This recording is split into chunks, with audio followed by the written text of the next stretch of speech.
mid-May, and I just wanted to do a quick overview of our garden. So our hostas are looking very happy, and here's our mugwort. We're waiting for it to flower. That's the flowers are what's the I'm sorry, this isn't mugwort. This is St. John's wort. And so the yellow flowers are what has the healing properties. Here's a rose. And I've made rose water vinegar with rose petals. So that's kind of a nice herbal kind of thing. And here's some flowers. These are going to be daisies. I think this is lungwort, which has some herbal properties, but I have yet to use it. And here's some old chickweed. I think it's just towards the end of that first bit of the season, but it'll come back. Here's our container garden with potatoes, and we need to top it off. Here's our bay tree, and this is our duck pond. It's a makeshift pond for now. And here's some flowering. These are going to be, I think these are lilies. Some more roses. Here's some brassicas that are going to seed. They're somewhat stunted. Here's another innovative instant garden. We took these 3 hay bales, put some soil on top, and then planted. And so here are our strawberries, and then here's the onion. That over there is a little water feeder for the birds. Here's our little chive area, and here's some spearmint. And more chives. This might be a mugwort. This might be some nettles. And then here's some mint, some peppermint, and there's some marshmallow. Very, very proud of the marshmallow. So more flowers, and here's a bunch of beets. And the beet tops are really good for ducks. So this is good. And sounds like somebody's doing some construction.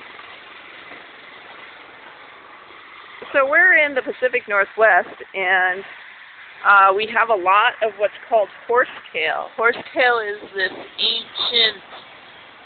ancient plant. It's kind of like a dinosaur.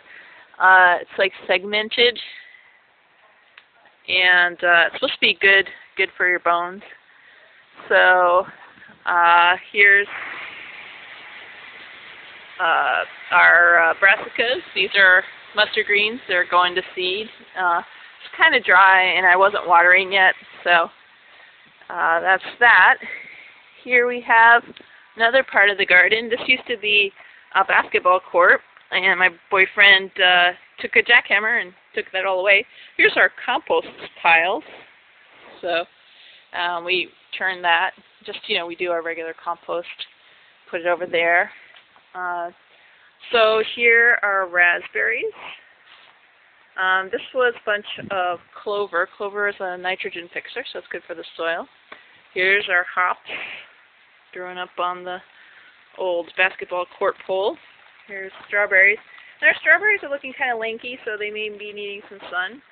Here's some blackberries. We have a thornless blackberry. And a Schizandra berry bush right over there. Here's some potatoes from last year. And that's a currant. And over here we have our cherry tree, which I'm very proud of. And some pretty calendula and some clover.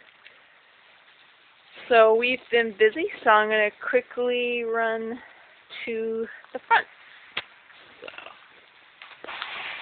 by the way, this is a cob oven my boyfriend made.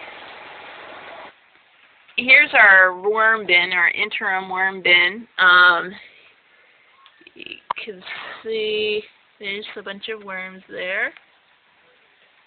So they're very happy. They really like cucurbits, which is like cucumber-like vegetables, squash, and so forth.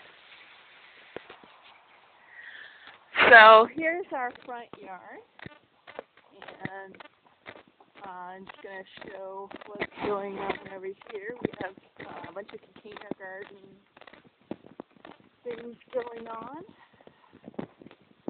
So there's beans, Over here, here's our watermelon starts. Seem to be having some struggles there. Some more lettuce. Got some tomato. Here's our parsley. We like parsley. I think these are more hostas. And lettuce. And over there, that's cilantro. And more cilantro. And then up in the center over there is fennel. And then we have a couple more tomatoes. The tomatoes really did well the past couple of years. Here's grape leaf. And we have a really wonderful wormwood plant. It's a great insectary. It seems to attract aphids, and then the ladybugs come to eat them. Here's another bird bath. Some onions, rhubarb.